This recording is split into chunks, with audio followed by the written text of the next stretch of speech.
Hey, welcome everybody. Glad you're here. So thankful for you. Cool that you've chosen to be here on Sunday night. Question, how often has it been, and maybe I'm the only one, who's tried to become an expert at an activity, a sport, or some talent through YouTube? Anybody in there? Anybody with me? Am I the only one? So my son and I, a couple weeks ago, we wanted to learn how to do jujitsu. And if you don't know what jujitsu is, it's cool. It's basically a martial art where you learn how to break someone's arms or choke them out. And I figured, I'm a good dad. My son's in 6th grade. Why would I not teach him how to do things like this? And so we jump on YouTube and start searching through videos. And then we go out on the trampoline and we start like attacking each other. So we're learning these tactics, and it takes about 15 or 20 minutes of this going back and forth, and we're trying stuff out. And it takes about 15, 20 minutes before, like, he's got me in this arm bar, which hurts real bad, even if it's only an 11-year-old. And he's pulling back on my arm, and I'm like, I have this moment like, do I tap out now? And what a wuss I would be to do that. And I tapped out real quickly, and I realized I don't want to do jujitsu anymore. I don't want to fight with my son anymore, because there will come a day when I'm going to teach him the things that he'll use against me. And furthermore, if he and I are ever going to get really serious about this, we're going to need to get coaching. If we're going to get really serious about jiu-jitsu, we're going to need to get some coaching. Because I'd never show up to a tournament and think, all right, I'm going to go in and I'm just going to obliterate some people because I've been practicing a little bit with my son on a trampoline through YouTube. Like, they'd destroy us if we did that. And that fact remains. If you want to get really serious about a sport, a skill, an activity in your life, well, you're going to need to get coaching. You're going to need to identify someone who's further along, someone that has experience and knowledge of what you're trying to learn, and somebody that can take you from where you are now to where you want to be. And that idea is so biblical. That idea is so entrenched in the Bible. Jesus lived this out. In fact, Jesus took these 12 young, rambunctious men, and he invested his life into them. He walked with them through life. He spent years just living in front of them, talking and walking and camping and eating and sharing meals and time with them, all so that they can watch and observe this man live a life, a flawless life after God. And then Jesus, after this time, he takes these guys, kind of like boots them out. He's like, all right, get out. He says, I want you now to go do the same thing that I just did with you. So how I invested time into you, go and invest time into others and help them do what I just did with you. And so those guys then went and found other people and invested in them, and this cycle began. And over the past 2,000 years, this cycle has continued and continues to this day. And it's how Christianity blossomed from a couple hundred to 2 billion today. It's because of this idea, this concept that Jesus demonstrated. And one of Jesus's very first major players in the game was Paul, and initiated much of the New Testament church, that early church that we read about. And the Apostle Paul really kind of coined and used this word I want to share with you tonight. It's a very interesting word. I'm going to give you the Greek. It's mameo. And I want you to say this with me because it's cool, and you've probably not said this word before. Mameomai. Say that with me. Mameomai. That's not loud. I want it again. Say it again. Mameomai. That's good. That's Greek. That is the word to imitate, what you just did, to imitate. Now, this is the word that Paul uses. It's where we would get the word mimic, like to copy, Paul uses it in 1 Corinthians and in Ephesians. I'll start with Ephesians. He says to imitate God, memeomai, God, therefore in everything you do, because you are his dear children.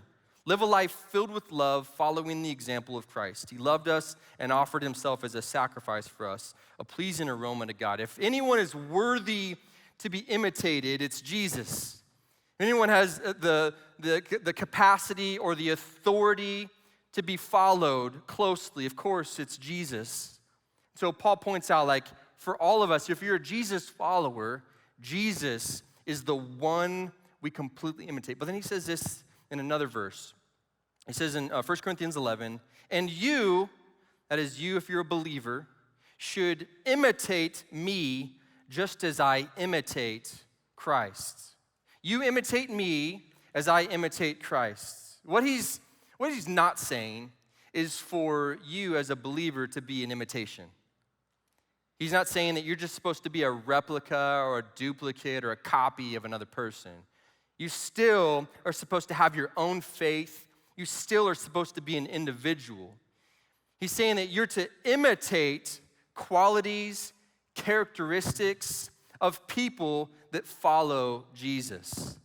That's what we're to imitate. We're to imitate those who follow Jesus. And as we watch them live honestly. We watch people that live faithfully, filled with integrity, people of high character. We watch those people, we see and we study how they live their lives, and then thereafter we take those qualities and we apply them to ourselves and we live that out. That is exactly what he has in mind with this notion of imitating, to imitate others. And in this tribal series we're in, this idea of, really, it's the ecclesia. It's the community of believers that is described in the New Testament. This concept of the church. We talk about tribes, but one of the most important aspects of the tribe is the coach. And if you're one of our high school coaches in this room tonight, I want you to stand up on all of our campuses. Have all of our coaches stand up. And I want you to stay standing.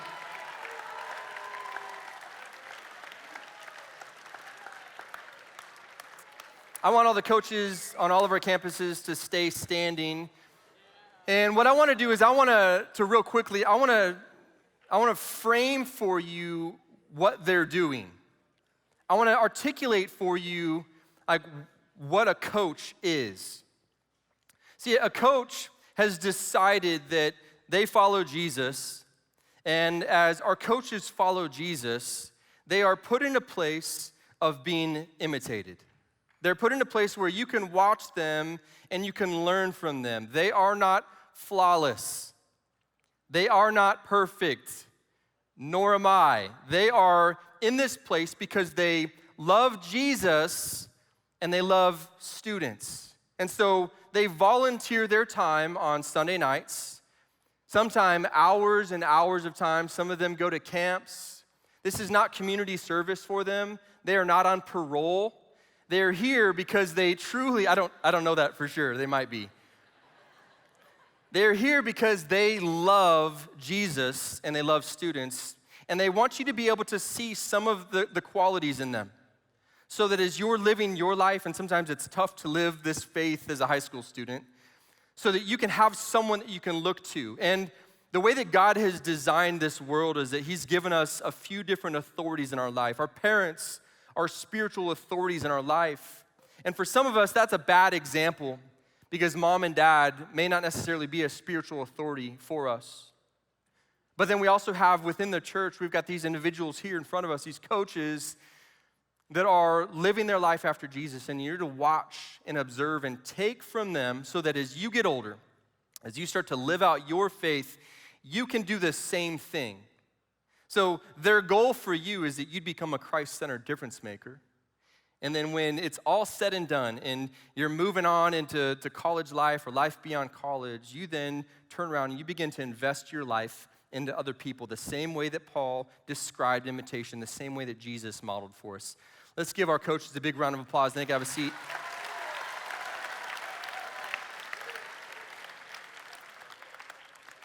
Listen, I don't know where I'd be without my coaches. When I was a high school student in this student ministry a long, long time ago, I had some coaches that were instrumental for me. I didn't grow up in a household of faith, and so when I got to high school, these were the individuals to teach me how to pray and how to read my Bible. They taught me how to wade through issues with friends and girlfriends, and they taught me how to live my life after Jesus. And so I watched and I saw the way that they lived their life.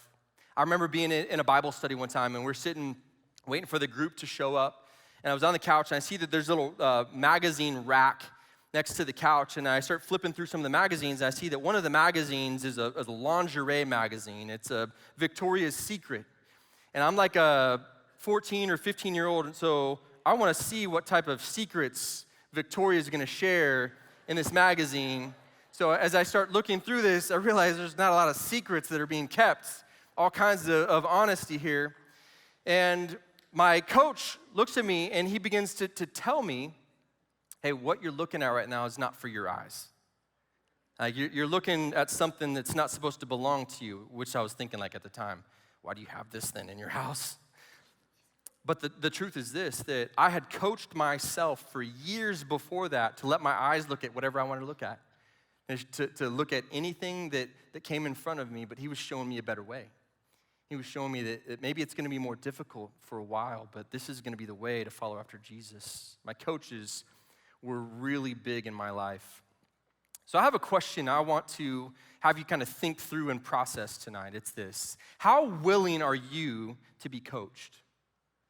And how willing are you to be coached? And when was the last time you gave someone permission to speak into your life? You know, you gave them permission to say difficult things to you. You just didn't assume that. You gave them the permission to do that. How willing are you to be coached? When was the last time that you observed someone, whether this is a parent or whether this is a coach here in front of us in our student ministry, and you watched the way that they treated other people, and they gave you some insight and gave you something to apply to your life, and then you took that and you applied it to your life, and now you are imitating one of your coaches. When was the last time? I think that's an indication of how willing you are to be coached. Because this is the truth. Listen to this. This is the truth. Your willingness to be coached is directly connected to how serious you want to be in your faith. And listen, I know for a lot of you, now is not the time that you want to be serious in your faith.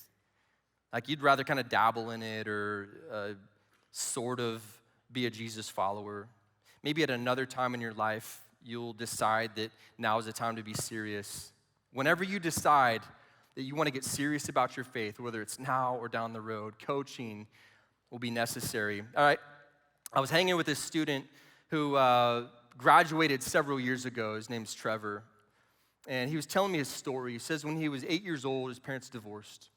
Really tough for him. He had a really hard time with that, his first or second grade. When he's 12 years old, his dad died of a brain aneurysm, devastated him, and his family didn't have faith. So he was invited to come to church, to a youth group by his friend named Ryan. And while he was there, he met 3 coaches, 3 awesome coaches, Mike, Greg, and Jim.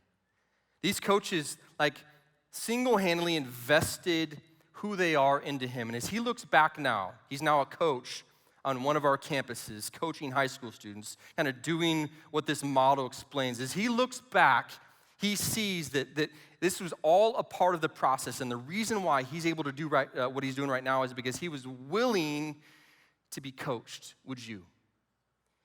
Would you be willing to be coached and to take your faith seriously? What we're going to do tonight is a little different than what we normally do, and I think it's going to be awesome for you. In our group time, we're going to reverse the roles. We're going to kind of flip the script on what we normally do. We're going to ask for students to be the ones that are asking the questions tonight, and we're going to ask for coaches to be the ones that answer. And so you're going to be given some questions. You'll have to identify a couple people that can kind of lead from the student realm. Coaches have the questions in their app. But we'd love for you to ask those questions, because here's what we want. We want you to be able to know who your coaches are, why they're doing what they're doing, help them to feel uncomfortable because they're not used to being in the spotlight. And then through that, you'll see that these coaches are worthy to be emulated, right? How willing are you to be coached? I'm gonna pray for you. As soon as I'm done praying, you're gonna see some tribe wars action, and you'll be able to know finally what the future holds for you. Let me pray. Father, thank you so much for this student ministry. Thank you for our students, and thank you today for the coaches that you've put in front of us. I personally would have no idea where I am, not only from the coaching I received as a high school student, but the coaching I continue to receive from people that are further along than me. And I'm thankful for that model. I'm thankful for you. I love you. And it's in Jesus' name that we pray. Amen.